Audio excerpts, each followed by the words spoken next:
Hello बच्चों, मैं आपका आदि सर लेकर आया हूँ आर्म्स एकेडमी डिजिटल चैनल पे 11 फिक्स तो 12th इजी, जहाँ पे हम 11 की सारी इंपॉर्टेंट कंसेप्ट्स रिवाइज कर रहे हैं। तो हमने एनिमल किंगडम चैप्टर को ऑलरेडी स्टार्ट किया हुआ है, जहाँ पे हम लोगों ने उसका बेसिस ऑफ क्लासिफिकेशन देखा है। उसके बाद हम लोगों ने 3 फाइला देखे हुए, पोरीफेरा, स्लेंट्राटा एंड टीनोफोरा। आज हम और 2 फाइला देखने वाले हैं, that is platyhelminthes and aschelminthes. 2 important phyla है जिनके बारे में मैंने आपको एक हिंट की लाइक शॉर्ट बनाकर बताया हुआ था, वो उसके साथ देखेंगे। देखो, platyhelminthes like the animals, or these are the animals those show the dorsoventrally flattened body. Dorsoventrally मतलब डॉर्सल एंड वेंट्रल, ऊपर और नीचे से फ्लैट बॉडी है इनके पास, and that's why they are also called as flatworms. इसके लाइक ये assertion reason type of question के लिए इंपॉर्टेंट है आप लोगों को। why it is called as platforms? Because their body is dorsoventrally flat.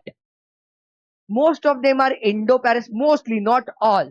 हाँ, जो नहीं है उसका एग्जाम्पल है द नॉट एंडो और द नॉन पैरासाइटिक प्लैटिहेल्मिन्थेस। यहाँ पे मैं लिखवा कर देता हूँ आप लोगों को, नॉन पैरासाइटिक इज प्लैनेरिया। ये प्लैनेरिया जो है वो नॉन पैरासाइटिक है।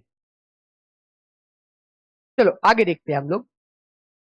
बायलैटरली सिमेट्रिकल है, देखो हम लोगों ने ऑलरेडी देखा हुआ है बायलैटरली सिमेट्रिकल होता है ट्रिप्लोब्लास्टिक, बट स्पेसिफिकली असिलोमेट है, इनमें सिलोम नहीं है। जब मैंने सिलोम के बारे में बताया तो वहां पे मैंने बताया है आप लोगों को, पहले वीडियो में जाकर देख लेना। This is the only phylum which is triploblastic but acoelomate. ये याद रखो, ट्रिप्लोब्लास्टिक बट असिलोमेट है। इसका क्वेश्चन नीट 2020 में आ चुका है। Triploblastic acoelomate animals are exemplified by, ऐसे करके क्वेश्चन था। ऑर्गन लेवल ऑफ ऑर्गेनाइजेशन है, देखो ऑर्गन सिस्टम नहीं है, अभी भी ऑर्गन लेवल ऑफ ऑर्गेनाइजेशन, ये भी मैंने ऑलरेडी बताया। देखो ये पैरासाइटिक है तो उनमें स्पेशल स्ट्रक्चर्स या स्पेशल चीजें दिखाई देते हैं। दे show the presence of hook and suckers. ये क्यों होते हैं? ताकि वो लाइक होस्ट के बॉडी को अच्छे से पकड़ कर रखे, and they absorb nutrients from the host directly through their body surface. इनके पास ना, ये देखो ये बहुत ही होशियार है। इन्होंने क्या कर दिया है, अगर होस्ट के बॉडी में रहना है तो हमें डाइजेशन करने की जरूरत नहीं, होस्ट ही डाइजेशन करेगा। तो उनकी डाइजेस्टिव सिस्टम वीक हो चुकी है या ऑलमोस्ट ना के बराबर है, तो वो क्या कर लेते हैं, प्री डाइजेस्टेड जो फूड है, होस्ट ने जो फूड डाइजेस्ट किया है उसी को डायरेक्टली बॉडी सरफेस के थ्रू एब्सॉर्ब कर लेते हैं। जो पैरासाइटिक फॉर्म है वो अनएरोबिक है। Planaria not being parasitic, it is aerobic, but mostly they are anaerobic. इनके पास देखो, सबसे पहले अब हम जैसे फाइलम देख रहे थे उसमें से पहला फाइलम है जिसके पास स्पेशल सेल्स है, जिनको बुलाते हैं हम flame cells, which are important for the osmoregulation and excretion. ये क्या करेंगे, ऑस्मो रेगुलेशन एंड एक्सक्रीशन करेंगे बच्चों। हाँ, तो इनके पास सिस्टम नहीं है पर ऑर्गन है, एक स्ट्रक्चर है जिसको फ्लेम सेल्स बुलाते हैं। बहुत बार इसका दूसरा नाम भी आता है फ्लेम सेल्स के लिए, ये जो दूसरा नाम है दैट इज प्रोटोनेफ्रिडिया। ये प्रोटोनेफ्रिडिया करके भी बुलाए जाते हैं फ्लेम सेल्स को। बहुत बार ये आपको एग्जाम में पूछा जाता है, या ये याद रखो आपके लिए जरूरी है। सेक्सेस आर नॉट सेपरेट, तो यहाँ पे मेल फीमेल अलग नहीं है। Fertilisation is internal and development through many larval stages. इसका मतलब ही क्या है बच्चों, मेनी लार्वल स्टेजेस का मतलब मैं क्या बता रहा हूं, ये इनडायरेक्ट टाइप ऑफ डेवलपमेंट है, मेटामॉर्फोसिस दिखाने वाला है। अब ये देखो, ये लास्ट में एक बहुत इंटरेस्टिंग लाइन ली है आप लोगों को। Some members like planaria possess high regeneration capacity. इसका मतलब क्या होता है ना, मैं आपको बताता हूँ। देखो ये प्लैनेरिया में रफ डायग्राम निकाल रहा हूँ, एग्जैक्टली डायग्राम नहीं है आप लोगों के लिए। ये थोड़ा सा प्लैनेरिया समवट ऐसे दिखाई देता है, ये ऐसे है। हाँ, ये प्लैनेरिया है। हाँ, अगर आप इसको यहां से कट कर लो तो उसके क्या हो गए, ये ऊपर का जो पार्ट है, ये देखो कैसे, ये ऐसा है और ये इतना सा, तो कट हुआ है। तो यहाँ पे तो ये नया पार्ट बन जाएगा, ये आप लोगों को एक्सेप्टेड भी है यहाँ पे।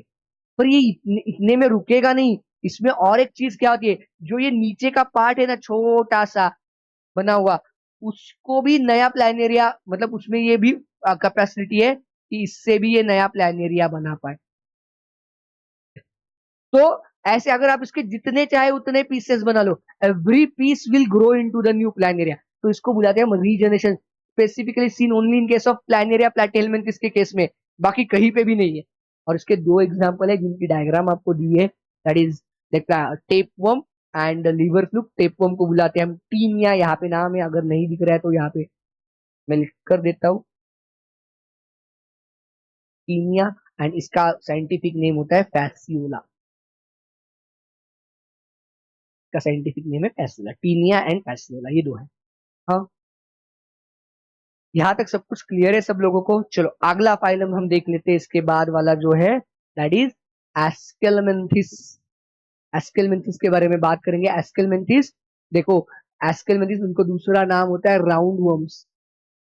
इसका पहले ही लाइन में आप लोगों को असर्शन रीजन के लिए जो बहुत बार पूछा जाता है उसमें दिया है, the body of Aschelminthes is circular in cross section. अगर आप इसके सेक्शन बनाओगे बनाओगे तो आपको माइक्रोस्कोप के नीचे कैसे दिखाई देगा, सर्क्यूलर दिखाई देगा। Thus they are called as round worm.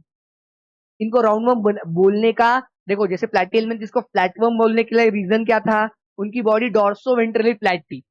इनको ये बोलने का रीजन क्या है, इनका क्रॉस सेक्शन लोगे तो इसकी बॉडी के अंदर कैसे दिखाई देंगे, क्रॉस सेक्शन में सर्कुलर पैटर्न दिखाई देगा, इसलिए इसको क्रॉस राउंड वर्म बोलेंगे। दे आर फ्री लिविंग और एक्वेटिक और पैरासिटिक भी होते हैं, दोनों टाइप के। They show the organ system level of organisation. This is the first phylum in your book that shows the organ system level of organisation. यहां से शुरू होगा organ system level of organ.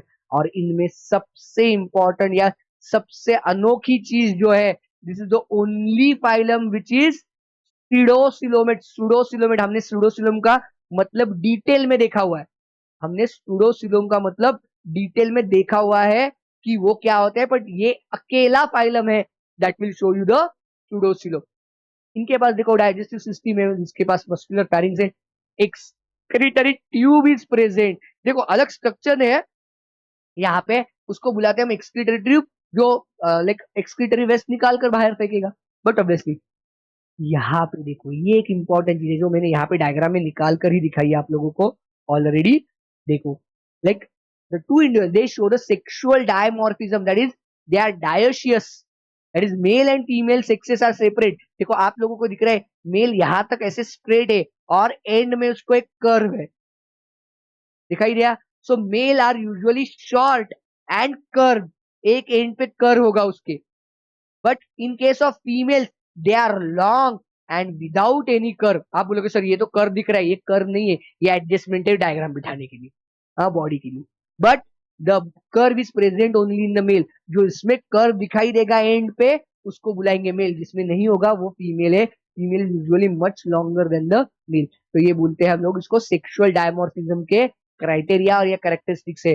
हाँ, fertilization is internal and development may be direct or may be like young ones directly और indirect, दोनों तरफ से हो सकती है, दोनों की है। ये जो है ये राउंड वर्म्स जो है एस्कैरिस वर्म है। देखो मैंने आपको एक शॉर्ट में बताया था कि एक आदमी के पेट से नियरली 1000 to 3000 राउंड वर्म्स निकाली गई थी। ये हम लोगों में इन्फेक्शन करता है, ये मतलब एस्केलमेंथिस का एस्केरियासिस नाम का जो डिसीज है which is caused by this Ascaris. और एक आदमी के पेट से 1000 से 3000, कैन यू जस्ट इमेजिन कितनी ज्यादा ये वर्म्स होगी। और ये जाते कैसे अपने पेट में, ये तो बहुत अलग है। मतलब अनवॉश्ड फूड होगा, इनके एग्स जाते हैं, एग्स जाने के बाद वो एक हैच हो जाएंगे, पैरासाइटिक है, अपने बॉडी को बहुत हार्म करेंगे। क्या हार्म करेंगे बताओ ना, आपका इंटेस्टिनल ब्लॉकेज हो जाएगा, बराबर है ना। ये इंटेस्टाइन में जाकर जब रिसाइड करेंगी तो आपका इंटेस्टाइन ब्लॉक हो जाएगा, और हजारों जब होंगे तब तो बहुत ज्यादा दिक्कत होगी।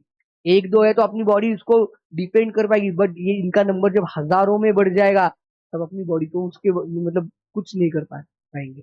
हाँ, तो इतनी वो पाई गई थी, एक आदमी के पेट से निकाली गई थी 1000 से 3000 राउंड वर्म्स निकाली थी, एस्केरिस वर्म निकाली गई थी। ओके, तो थैंक यू वेरी मच, बने रहना, मैं अगला वीडियो लेकर जल्द ही आ रहा हूं।